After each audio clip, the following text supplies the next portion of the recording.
Hey guys, I'm now Michela Muhango and welcome to my channel. Thank you so much for joining me today. If this is your first time here, do not forget to like, subscribe, tell a friend, tell a friend.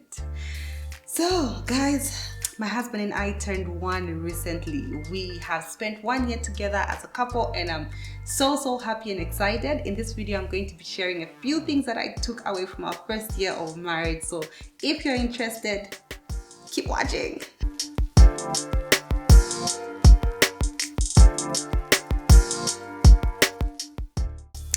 So guys, we turned one and it was so exciting. I feel like we've had such an amazing year together.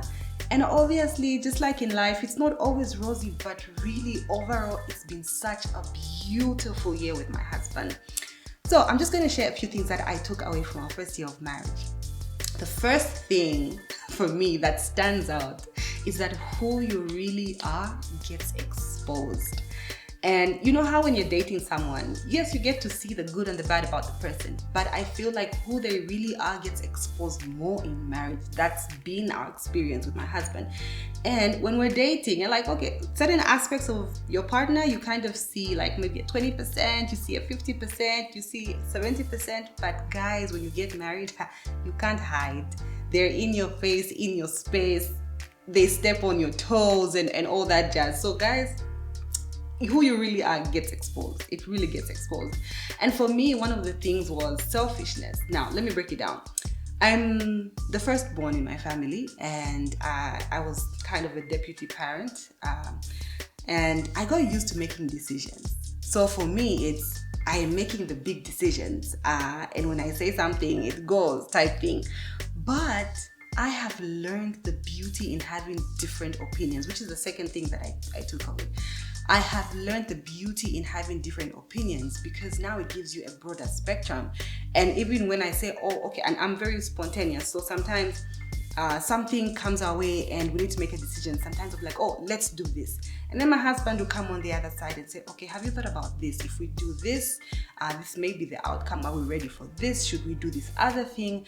And he's more logical and takes time to think about things. Initially, it was really hard and irritating, but now I love it. There's beauty in having different opinions. There's beauty in two different people coming together and making it work. The other thing for me that was really big, apart from that, is effective communication. It takes you through or gets you through so much, guys. And you know, a lot of people talk about how communication is important. Communication is important in relationships and marriage. Effective communication in marriage, oh my goodness, it's really helpful. Something that really helped us with my husband was going back to premarital counseling. Something we learned was how to help you kind of communicate. They gave this example of holding a pen. So they told us to hold a pen, kind of have a discussion, but hold a pen. So when you're talking, you have the pen. So the other person without the pen, who's your partner, gets to listen, understand, can ask questions about what you're saying, but it's not time for them to give their opinion. That was really hard for me, but I learned, and that was really effective for us. So now we don't even have to hold a pen really, but we know that, okay, I know that my husband is talking and I need to listen. I need to understand where he's coming from. I need to ask some questions for more clarification. So that, oh my God, has been really helpful. It has taught me to even be more patient because I'm not the most patient human being, but I have learned to be patient. The other thing that I have learned is to keep score. Now, before you come at me, I'm not talking about keeping score of bad things, no. Keeping score of how he loves me, of the good he's done for me.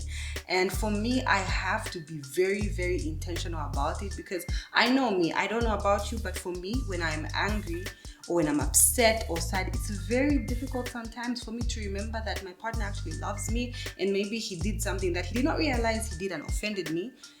But I got offended anyway, and sometimes we don't communicate that well. And so in that moment, I may be like, oh my goodness, he hates me or he doesn't love me. But that's not the truth. It's just how I feel in the moment.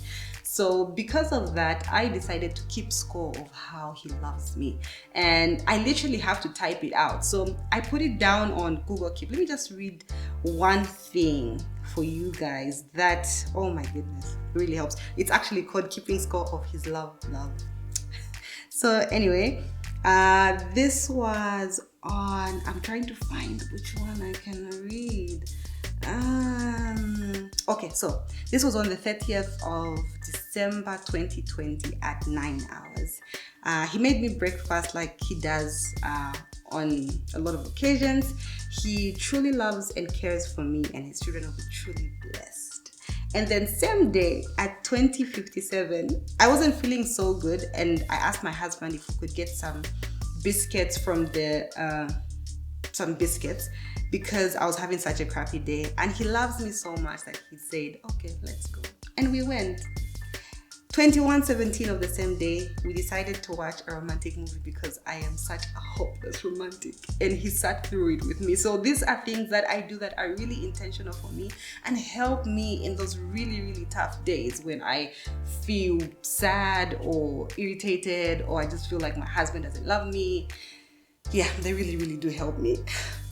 And the final thing, guys, that I took away from our first year is something someone said to me a lot. And when they said this, I was just like, oh, okay. Somebody else said it, I'm like, oh, okay. But they said that marriage is for mature people. Guys, marriage demands responsibility. It demands honor, respect. It demands so much. And I feel like you should get married when you are ready. And oh my word, I cannot explain how much I'm so grateful for my husband, because I feel like he was in a much better place than I was. He was more ready to learn and unlearn so much, which made it easier for us. But with me seeing that from him, I have been more receptive to learning and unlearning a lot of things. So I'm truly grateful for him, and I have had such a great time with him. So those are some of the things I have learned, and we are newlyweds. So guys, if you have anything that you took away from the first year of marriage, please let us know in the comments down below. Or if you're about to get married and you're looking forward to it, please guys, let us know what you think marriage is. What have you learned from premarital? Please let us know, and don't forget to like, subscribe, and tell a friend to tell a friend. Until next time, bye.